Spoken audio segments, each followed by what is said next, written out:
অসমৰ যুৱকক পশ্চিমবংগত নৃশংস হত্যা। নগাঁৱৰ বৰহমপুৰ সমষ্টিৰ কন্দলিৰ পৰা কাম বিচাৰি যোৱা যুৱকক হত্যা পশ্চিমবংগৰ বাংকুৰা জিলাৰ গোবিন্দনগৰত।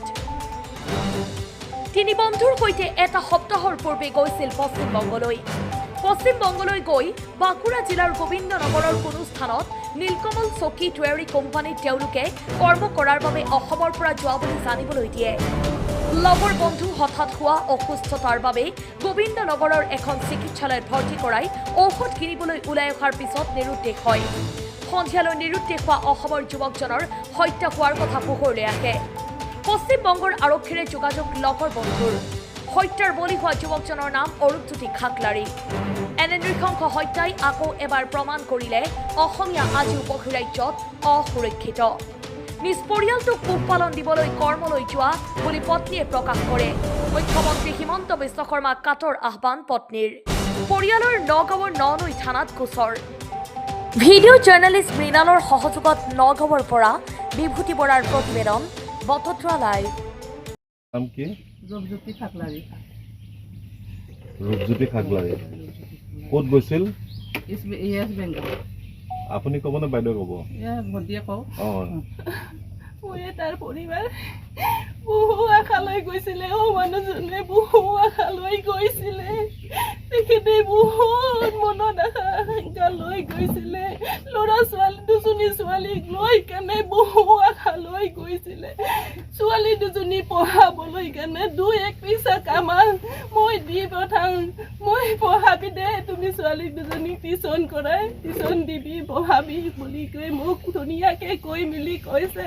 তথাপি মোৰ মনটো নামানে। ঐ কোন তুমি নাযাবা দেই, ঘৰতে কলি মেলি খাই আছো মই, ঘৰতে সুখী জান তই নাযাবি। মই বাৰম্বাৰ কৈছ তই নোৱাৰিবি যাব নালাগে বুলি মই বাৰম্বাৰ কৈছে।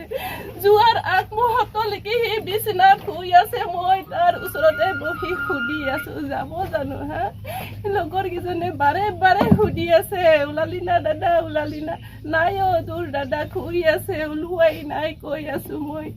যোৱাৰ আগমুহূৰ্ততো সুধিছে পাৰিবি জানো, যাব পাৰিবি জানো? যাম বুলি ফেচলা কৰিলে যাম, কিয় নাযাম নো? এনেকৈ কৈছে কাপোৰ সোমাই দিয়াচোন মুনিয়ে কৈছে। তেতিয়া মই কৈছো মই কেনেকুৱা তোক কাপোৰ সোমাই মই বিদায় দিম?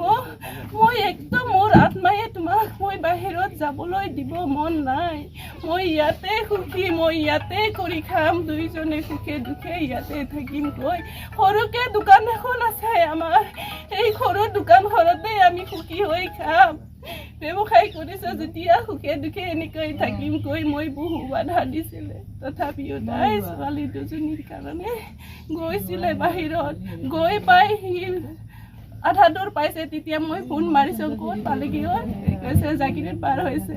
তাৰপিছত আৰু অকণমান পিছত ফোন কৰিছো গুৱাহাটী আহি পালো, ইয়াতে ৰুম এটা বিচাৰিছো, ইয়াতে থাকিম কৈ। তথাপি মই ফোনটো কাটি দে পালে গৈ যেতিয়া আৰু থাক কৈ কেনে মই ফোন কাটি থাকিলো।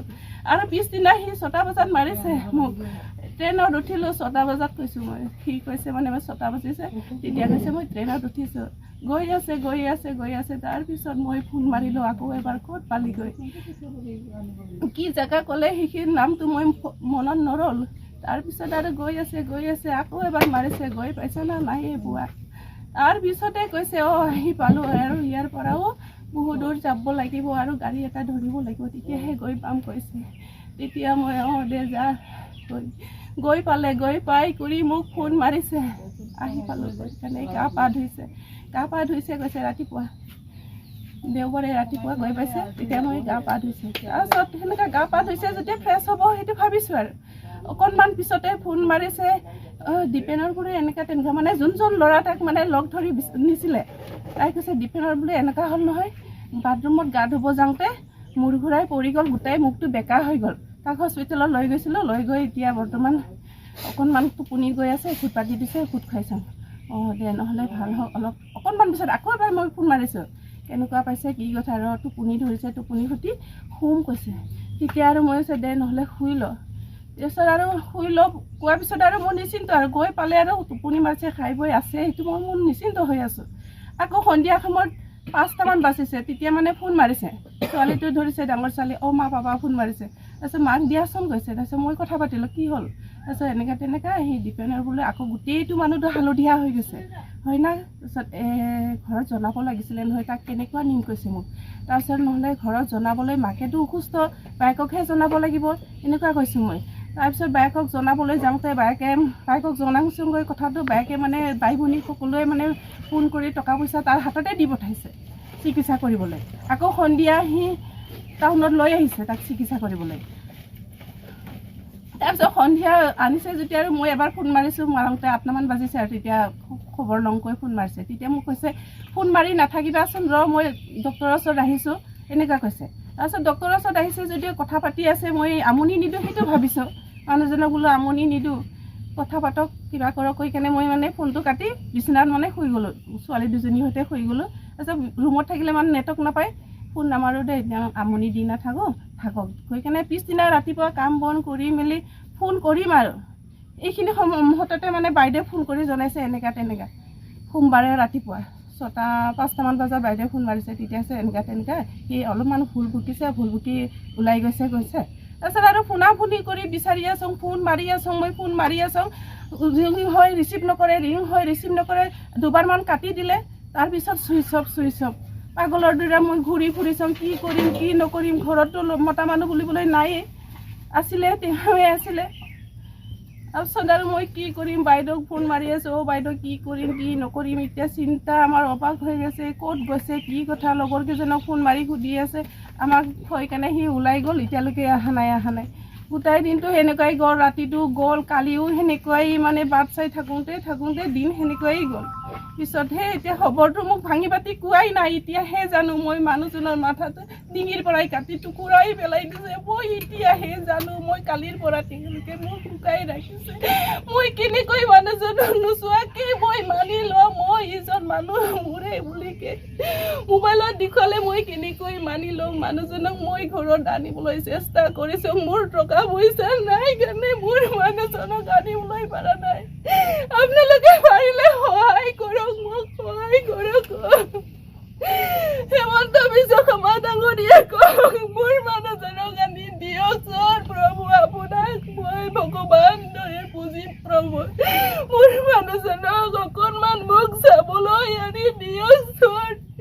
মোৰ আশা লৈ গৈছিলে মানুহজনীয়ে, সুখত ৰাখিম কৈ 2টি সন্তানক কিবা এটা দি পঢ়াই শুনাই ডাঙৰ মানুহ কৰিম বুলি কৈ বৰ অসহায় হৈ পৰিছোঁ, মই বৰ অসহায় হৈ পৰিছোঁ। কৰ সহায় বিচাৰিম, কাৰ বিচাৰিম মই ক'ব নোৱাৰোঁ আৰু। চৰকাৰী গম পোৱা হয়, আমাৰ এইটো ৰূপজ্যোতি খাকলাৰী বাসগৃহ। তেওঁ মানে ঘৰৰ জৰাজীৰ্ণ অৱস্থাৰ কাৰণে তেওঁ মানে চাকৰি কৰিবলৈ বাহিৰলৈ গ'ল। মানে আমি জনামতেদি মানে ৱেষ্ট বেংগলত আছে, ৱেষ্ট বেংগলত সিহঁতে নীলকমলত মানে কাম কৰিবৰ কাৰণে যাওঁ বুলি ভাবিছিলে। কিন্তু তাৰ যে এনেকুৱা এটা অঘটন ঘটিব, তেওঁ যে এনেকুৱা এটা হ'ব সি মানে সপোনতো ভবা নাছিলে। গতিকে তেওঁৰ মানে গৈ পেলাই তেওঁৰ লগত যিটো দীপেন স্বৰ্গীয়াৰী, তেওঁ মানে অসুস্থ হোৱাৰ পাছত সি মানে আপোনাৰ মানে মাটিত পৰি গ'ল বোলে। তাৰপাছত ৰূপজ্যোতি খাকলাৰী মেডিকেলত ভৰ্তি কৰালে। মেডিকেলত ভৰ্তি কৰাৰ পাছতেই আকৌ মানে মেডিচিন আনিবলৈ ৰূপজ্যোতি খাকলাৰী মেডিচিন আনিবলৈ গ'ল। যোৱাৰ পাছতে সি মানে মানুহটো মানে নিৰুদ্দেশ হ'ল। এতিয়া নিৰুদ্দেশ হোৱাতে যি হ'লেই আৰু পাছত আমি জনামতেদি মানে তেওঁৰ মানে এইটো মুণ্ডটো আমি দেখাত মানে ধৰক ফটো চটো ইতিমধ্যে এইবিলাকত পোৱা গৈছে। এতিয়া সেই তেওঁৰ লাছটো মানে সিহঁতৰ গৃহস্থই মানে অনাৰ সিহঁতে মানে সিদ্ধান্ত কৰিছে। সিহঁতে মানে ঘৰতো অৱস্থা একেবাৰে জৰাজীৰ্ণ অৱস্থা। গতিকে মন্ত্ৰী মহোদয়ে যদি আমাৰ মন্ত্ৰী মহোদয়ে যদি কিবা এটা সহায় কৰে, তেতিয়াহ'লে আমাৰ এই ঘৰখন নিশ্চয় মানে সকাহ পাব, মুক্তি পাব। গতিকে আমাৰ মন্ত্ৰী মহোদয়ে যদি সহায় কৰে, এতিয়া ধৰ আপোনাৰ মন্ত্ৰীয়ে যদি সহায় নকৰে, তেতিয়াহ'লে তেওঁ এটাই কথা চিন্তা কৰিছে, তেওঁৰ এই বাচ্চাকেইটা চাই পেলাই তেওঁৰ নিজৰ যেতিয়া মানে ধৰ তেওঁ গিৰিয়েকটো ঢুকাই যাব, মানে আঁতৰত থাকিব, সি নিশ্চয় আনাৰ চিন্তাটো কৰিবই। তেওঁ এতিয়া ফটোতেহে দেখা পাইছে, এতিয়া সঠিক হিচাপত দেখা নাই। তেতিয়া সেইকাৰণে তেওঁ মুখ্যমন্ত্ৰীগৰাকীক আহ্বান জনাই এতিয়া ধৰ তেওঁ মাটি বাৰী বেছি হ'লেও তেওঁ মানে এই লাছটো অনাৰ মানে চিন্তা কৰিছে। গতিকে ঠিক আছে।